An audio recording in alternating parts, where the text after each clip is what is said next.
2.5 करोड़ परिवारों के साथ धोखा नहीं है, और यही 2.5 करोड़ लोग भारतीय जनता पार्टी को उखाड़ फेंकेंगे।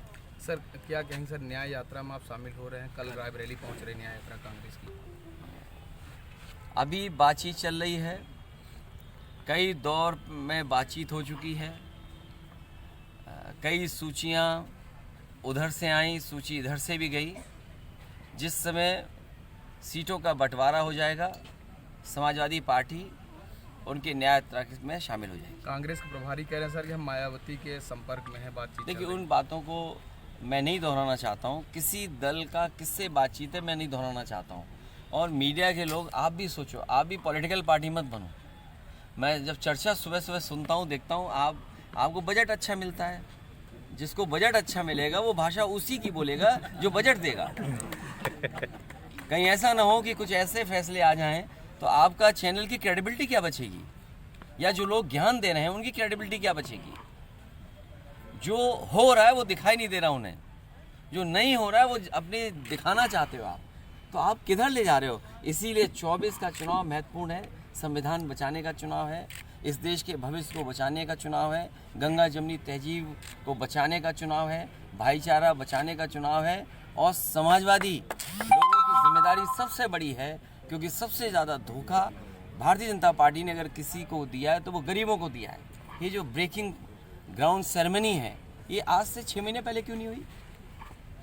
अगर इन्होंने बजट में पैसा रखा होता और इनकी जो पॉलिसीज़ हैं अगर उसके तहत कोई इंडस्ट्रियलिस्ट आना चाहता तो पहले भी आ सकता था।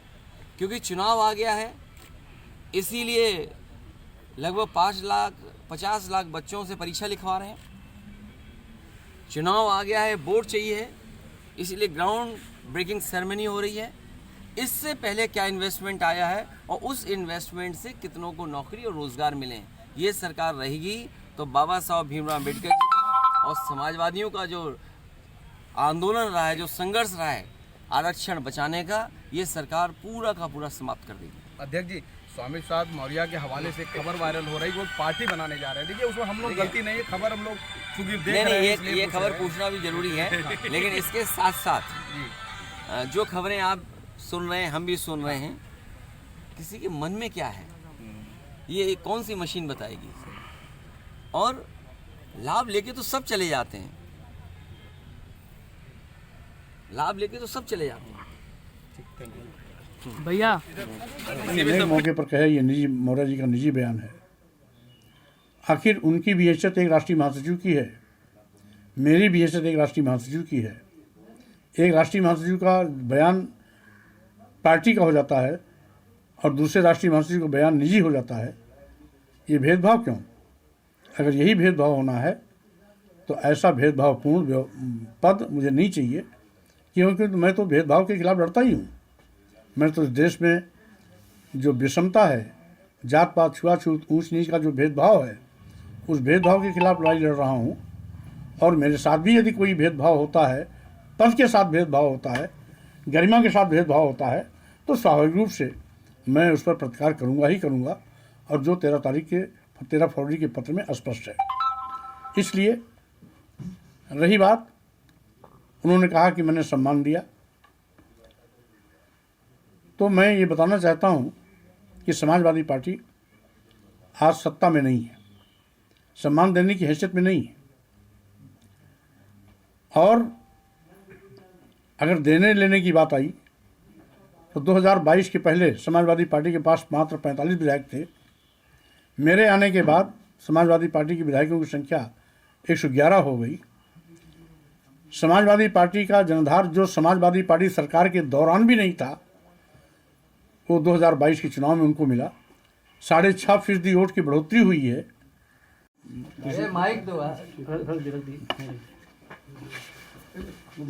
सर, स्वामी प्रसाद मौर्य जी को जो है जो आरोप अखिलेश यादव लगा रहे हैं, इसको कैसे देखते, क्या कहना चाहेंगे? पहली बात तो उन्होंने आरोप क्या लगाया है उसकी विरोध जानकारी नहीं है। हाँ, पत्रकारों के माध्यम से मालूम हुआ है कि उन्होंने कहा है कि मैं किसी के दिल में क्या है उसको कैसे जान सकता हूँ। दिल में जाने और जानने की जरूरत नहीं है। 13 फरवरी को जो मेरा इस्तीफा पत्र है उसमें सब स्पष्ट है। उस बात को जानने की कोशिश करनी चाहिए, जिसको मैंने 12 फरवरी को व्यक्तिगत भी बात किया था और 13 फरवरी को पत्र के माध्यम से भी अवगत कराया था कि मैं जब से समाजवादी पार्टी में आया लगातार जनाधार बढ़ाने की कोशिश की। पहले ही दिन मैंने नारा दिया था 85 तो हमारा है, 15 में भी बंटवारा है। बहुजन समाज में जन्मे संतों, गुरुओं, महापुरुषों ने, सामाजिक परिवर्तन के महानायकों ने जो लड़ाइयाँ लड़ी थी, उन्हीं की विचारधारा को आगे बढ़ाने की दिशा में मैं इस देश के आदिवासियों, दलितों, पिछड़ों, महिलाओं, मजलूमों, मजदूरों, किसानों को जोड़ने का अभियान चलाया। लेकिन कुछ यथार्थवादी ताकतें जो समाजवादी पार्टी के नाम पर लाभ तो लेती हैं, लेकिन समाजवादी पार्टी के वोट बैंक के साथ खिलवाड़ करती हैं। और जब जब मैंने ऐसा कोई भी कदम उठाया तो निजी बयान कह करके उसका उपहार सुनाया गया। स्वयंभू प्रधान राष्ट्रीय महासचिव बहुजन समाज पार्टी से आने वाले नेताओं के फलस्वरूप ही हुई है। इसलिए अगर देने की बात होती है तो मैंने उनको दिया है, उनका वोट बढ़ाया है। जो कभी समाजवादी पार्टी से नहीं जुड़ते थे उनको भी जोड़ा है। लेकिन जब वहाँ पर मेरे अभियान का मजाक बनाया जाने लगा, तमाम छुटभइये नेता से चिल्ली बखाड़ने लगे, बड़ी बड़ी बातें करने लगे। राष्ट्रीय अध्यक्ष जी को अवगत करने के बावजूद भी उस पर लगाम लगाने के बजाय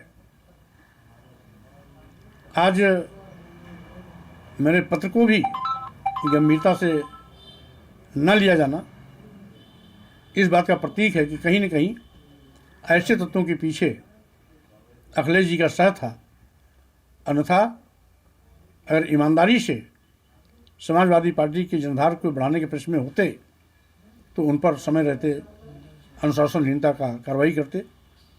लेकिन बहरहाल वो जो कुछ भी हमें दिए हैं, कुछ तो वापस कर दिया, कुछ वापस हो जाएगा। मैं पद के पीछे नहीं भागता हूँ। मैंने सदैव वैचारिक लड़ाई लड़ी है, विचारों के साथ खड़ा रहा हूँ।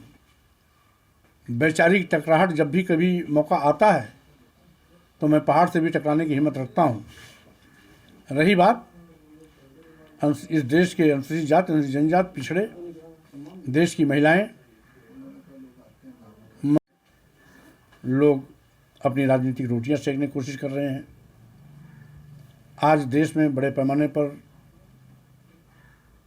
बेरोजगारी है, महंगाई है, गरीबी, लाचारी है। अनुसूचित जाति, अनुसूचित जनजाति और पिछड़ों के आरक्षण खत्म किए जा रहे हैं। जातिवार जनगणना की लंबे अरसे से मांग चल रही है। लोकतंत्र की हत्या की जा रही है। ईडी, सीबीआई, इनकम टैक्स का दुरुपयोग किया जा रहा है। देश की राष्ट्रीय संपत्तियों को निजी हाथों में भेजा जा रहा है। इन सारी चीज़ों को देखते हुए हमें जहाँ सड़क पर निकल कर लड़ाई लड़नी चाहिए, हम केवल घर बैठ करके तमाशा देख रहे हैं। अनुरोध करने के बावजूद भी उस पर एक कदम भी चलने की कोशिश नहीं की गई है। पार्टी के अंदर ही पदों में भेदभाव किया जा रहा है और जो सेकुलर होने की दुहाई देते हैं लेकिन बीजेपी की पिच पर खेलने के आदी हैं, ऐसे लोगों से समाजवादी पार्टी का भला होने वाला नहीं है। तो स्वाभाविक रूप से आज मैं उन्हीं विचारों के लिए आज भी खड़ा हूँ जिन विचारों के लिए समय समय पर मैं खड़ा था और आगे भी खड़ा रहूँगा। ठीक है, थैंक यू।